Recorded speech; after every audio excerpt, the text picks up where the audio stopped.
Welcome back guys. स्वागत है आपका हमारे इस नए व्लॉग में। आज का व्लॉग होने वाला है बहुत ही खास, क्योंकि आज हम आपको लेकर चल रहे हैं दुनिया के सबसे ऊंचे शिव मंदिर तुंगनाथ टेम्पल के दर्शन कराने। ये मंदिर सिर्फ अपनी ऊंचाई की वजह से नहीं, बल्कि अपनी धार्मिक महत्ता के कारण भी पूरी दुनिया में प्रसिद्ध है। ये पंच केदार का तीसरा केदार माना जाता है और मान्यता है कि यहाँ भगवान शिव की भुजाओं की पूजा होती है। So without wasting any time let's start today's vlog. Her her Mahadev. Guys, अभी हम निकल चुके हैं उर्गम वैली से और हमारा अगली डेस्टिनेशन है देवलधार। हम पहुंच चुके हैं द जड इन। और गाइस, चलिए चलते हैं हम अपने रूम में। अगर रूम की बात करें तो रूम काफ़ी साफ सुथरा है, बेड कंफर्टेबल है, वॉशरूम भी बिल्कुल क्लीन और हाइजीनिक है। सबसे अच्छी बात है यहाँ का स्टाफ काफ़ी हेल्पफुल है। और अब बात करते हैं खाने की। गाइस, यहाँ का फूड काफ़ी डिलीशियस है। सिंपल हाउस स्टाइल फूड, लेकिन टेस्ट बिल्कुल अमेजिंग। अगर आप चोपटा या तुंगनाथ जा रहे हैं तो यहाँ एक रात रुकना काफ़ी अच्छा ऑप्शन हो सकता है।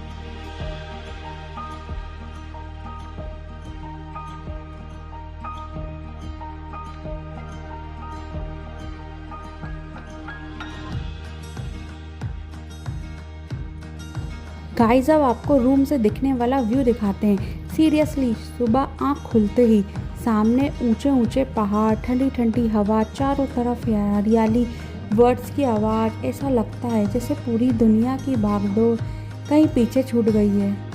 अगर कोई सिर्फ पीस फील करना चाहता है तो यहाँ बैठकर घंटों नेचर को देख सकता है। यकीन मानिए, ऐसी मॉर्निंग हर किसी की लाइफ में होनी चाहिए। अब हम निकल चुके हैं चोपटा की ओर। देवलधार से चोपटा की दूरी लगभग 60 से 70 किलोमीटर है और इस जर्नी में लगभग 2 से 2.5 घंटे लगते हैं। पूरे रास्ते में आपको शानदार माउंटेन्स रोड्स देखने को मिलती हैं। अब हम गुजर रहे हैं केदारनाथ वाइल्ड लाइफ सेंचुरी के खूबसूरत फॉरेस्ट एरिया से। यहाँ फॉरेस्ट डिपार्टमेंट की ज़रूरी अपील्स होती हैं। प्लीज़ बिना ज़रूरत हॉर्न बिल्कुल ना बजाएं, कूड़ा बिल्कुल ना फेंकें, वाइल्ड एनिमल्स को डिस्टर्ब ना करें, अपनी गाड़ी की स्पीड कंट्रोल में रखें। याद रखिए, जंगल सिर्फ हमारे घूमने की जगह नहीं है, ये हजारों जीव जंतुओं का घर है। अगर हम नेचर को रिस्पेक्ट करेंगे तो नेचर भी हमेशा हमें अपनी खूबसूरती दिखाती रहेगी। गाइस, फाइनली हम पहुंच चुके हैं चोपटा। यहाँ काफ़ी भीड़ रहती है, इसलिए हमने अपनी कार नीचे पार्किंग में ही खड़ी कर दी ताकि आगे ट्रैफिक में ना फंसना पड़े। अब यहाँ से हम लोकल व्हीकल से ट्रैक पॉइंट की तरफ जा रहे हैं।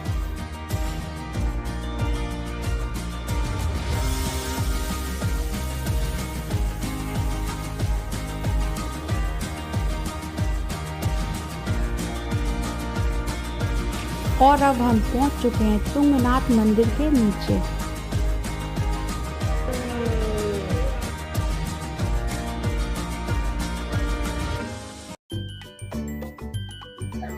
हेलो गाइस, फाइनली हम आ चुके हैं तुंगनाथ ट्रैक पे। तो चलिए अब हम दर्शन करेंगे तुंगनाथ जी के, और हमारे साथ आप भी देखिएगा तुंगनाथ जी का ट्रैक और उनके दर्शन कीजिएगा। तो चलते हैं।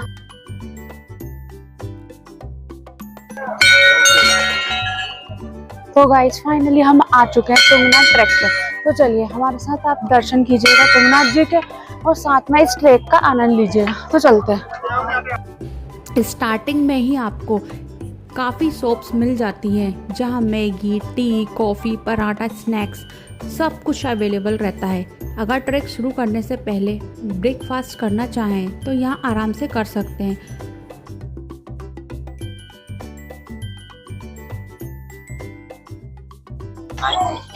और यहाँ से गाइस आप घोड़े ले सकते हैं जिन्हें घोड़े से जाना है, और यहीं से आप पालकी से भी जा सकते। घोड़े का चार्ज और पालकी का चार्ज यहाँ पे मेंशन किया गया है, आप देख सकते हैं।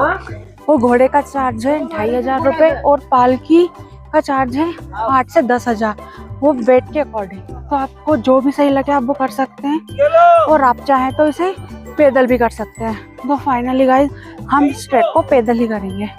तो चलें आगे बढ़ते हैं। अभी हमने ट्रैक स्टार्ट कर दिया है और अभी टाइम हो रहा है 9:30। हर हर महादेव। ये ट्रैक करते हैं तो वॉकिंग स्टिक जरूर लें और कम सामान कैरी करें और वाटर बॉटल साथ रखें, कंफर्टेबल शूज़ पहनें और सबसे ज़रूरी है धीरे धीरे चलें, जिससे आप इस सफ़र को आसानी से तय कर पाएंगे। तुंगनाथ ट्रैक लगभग 3.5 से 4 किलोमीटर का है, लेकिन लगातार चढ़ाई होने की वजह से थोड़ा चैलेंजिंग ज़रूर लगता है। इसलिए जल्दी करने की बजाय अपनी स्पीड मेंटेन करें, बीच बीच में आराम करते रहें। ऊपर पहुंचने का मज़ा तभी आएगा। और साथ में लीजिए इन खूबसूरत नज़ारों का आनंद। सो गाइस, अभी हम ट्रैक के बीच में थोड़ा सा रुक चुके हैं और थोड़ा रिलैक्स कर रहे हैं। सच बताऊं, लगातार चढ़ाई करने के बाद थोड़ा सा ब्रेक लेना ज़रूरी होता है, और जब सामने ऐसे शानदार व्यूज़ हों तो रुकने का मज़ा ही कुछ और है।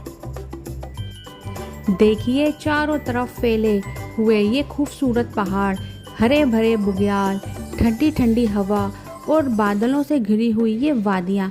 ऐसा लग रहा है मानो नेचर अपनी सबसे खूबसूरत पेंटिंग हमारे सामने लेकर खड़ा हो।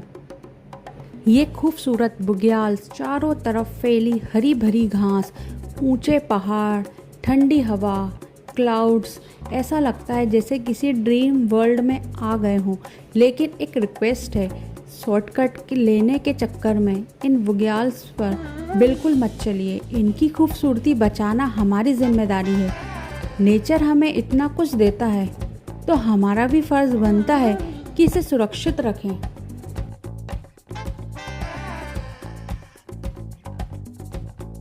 यकीन मानिए गाइस, तुंगनाथ ट्रैक से मंदिर तक पहुंचने का सफ़र नहीं, बल्कि रास्ते का हर एक कदम और हर एक नज़ारा इस जर्नी को और यादगार बना देता है। हम भी अभी कुछ देर इन खूबसूरत नज़ारों को फील कर रहे हैं, थोड़ा सा रेस्ट करेंगे और फिर नई एनर्जी के साथ महादेव के दर्शन के लिए आगे बढ़ेंगे। हर हर महादेव।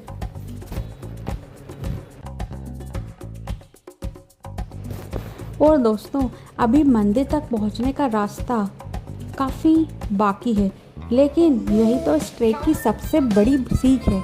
ज़िंदगी भी बिल्कुल इस ट्रैक की तरह होती है। मंजिल तक पहुंचने की जल्दी सबको होती है, लेकिन असली मज़ा उस सफ़र में छिपा होता है जो हमें मंजिल तक लेकर जाता है। हर चढ़ाई हमें सिखाती है कि 1 स्टेप एट अ टाइम, धीरे धीरे बढ़ते रहो, रुकना पड़े तो रुक जाओ, लेकिन हार मत मानो। कभी रास्ता मुश्किल होगा, कभी सांसें तेज चलेंगी, लेकिन अगर हौसला मजबूत हो तो हर मंजिल आसान लगने लगती है। और सबसे खूबसूरत बात, जितनी कठिन चढ़ाई होती है, ऊपर पहुंचकर मिलने वाला सुकून भी उतना ही खास होता है, बिल्कुल वैसे ही जैसे मेहनत के बाद मिलने वाली सफलता। इसलिए जल्दबाजी मत कीजिए, इस खूबसूरत सफ़र को भी एंजॉय कीजिए, क्योंकि कई बार जर्नी से more beautiful then the destination. चलिए गाइस, अब एक एक कदम बढ़ाते हैं। महादेव के दर्शन हमारी मंजिल है। हर हर महादेव। दोस्तों, जैसे जैसे हम ऊपर चढ़ते जा रहे हैं, वैसे वैसे यहाँ के व्यूज़ और भी ज़्यादा अमेजिंग होते जा रहे हैं। ये पूरा तुंगनाथ ट्रैक लगभग 3.5 से 4 किलोमीटर का है। रास्ता पूरी तरह पत्थरों से बना हुआ है। चढ़ाई ज़रूर है, लेकिन अगर आप आराम आराम से चलते हैं, बीच बीच में छोटे छोटे ब्रेक लेते हैं, तो इसे आसानी से पूरा कर सकते हैं।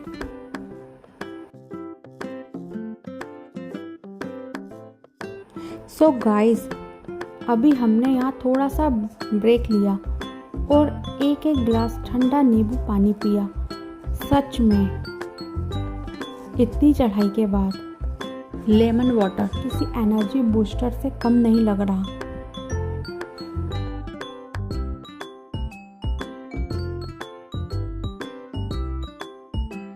अब काफ़ी रिफ्रेश फील हो रहा है।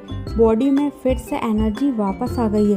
ट्रैक करते समय ऐसे छोटे छोटे ब्रेक लेते रहना और खुद को हाइड्रेटेड रखना बहुत ज़रूरी होता है ताकि थकान कम महसूस हो और आप आराम से आगे बढ़ सकें।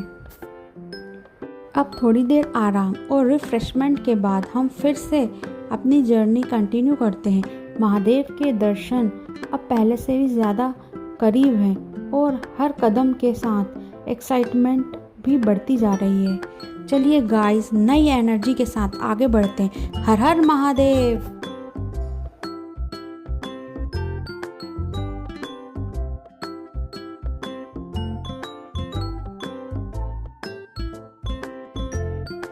और गाइस, अब हम यहाँ ले रहे हैं चने और साथ में कर रहे हैं रेस्ट भी।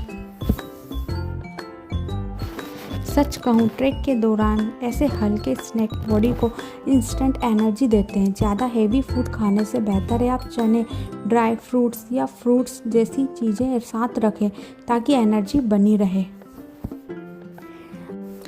दोस्तों, यहाँ से सामने वाले माउंटेन को देखकर ऐसा फील हो रहा है जैसे महादेव का फेस दिखाई दे रहा हो। शायद ये सिर्फ हमारी फीलिंग हो, लेकिन इस जगह की स्पिरिचुअल एनर्जी कुछ अलग ही है। हर कदम के साथ महादेव के दर्शन की उत्सुकता और बढ़ती जा रही है।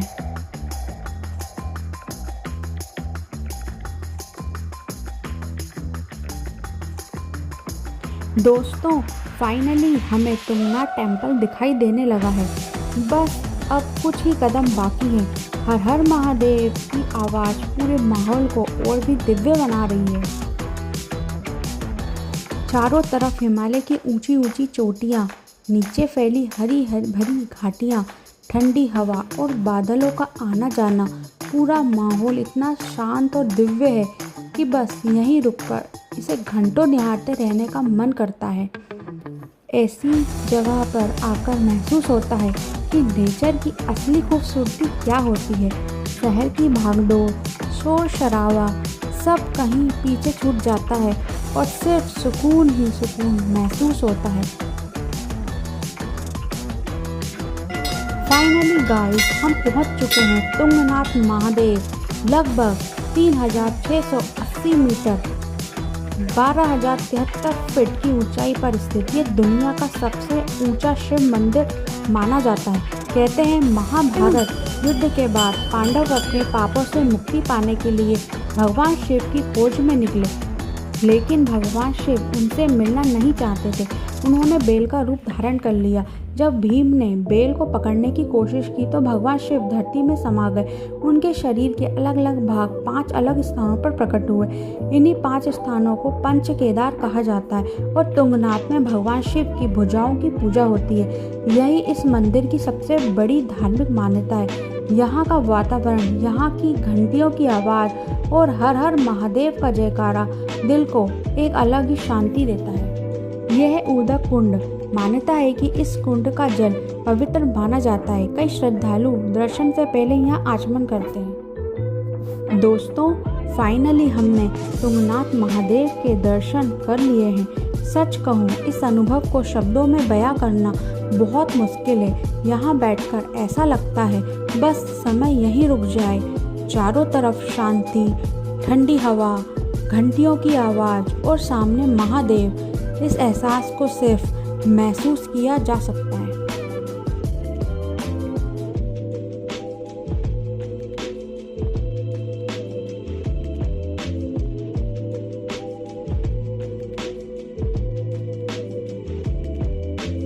इतनी लंबी चढ़ाई के बाद जब महादेव के दर्शन होते हैं तो सारी थकान जैसे एक पल में गायब हो जाती है।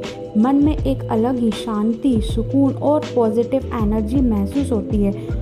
मंदिर के अंदर की दिव्यता, बाहर का शांत वातावरण और चारों तरफ गूंजता हर हर महादेव का जयकारा, ये सब मिलकर इस अनुभव को और भी खास बना देते हैं। ऐसा लगता है जैसे महादेव ने इस सफ़र की हर मेहनत को सफल बना दिया हो।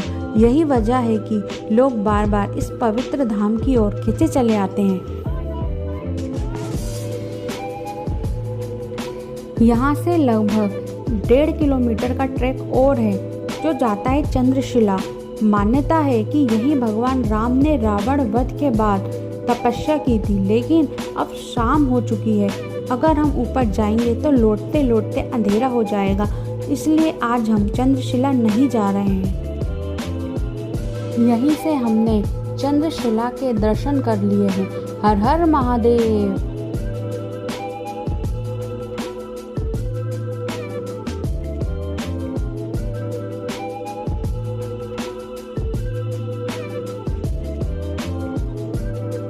और दोस्तों, अब हम फाइनली नीचे जा रहे हैं।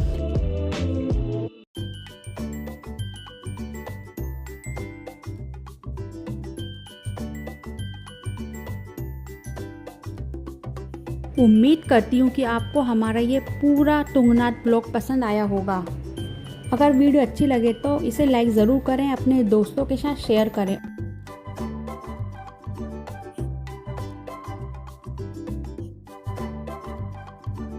मिलते हैं नेक्स्ट वीडियो में। Thank you for watching.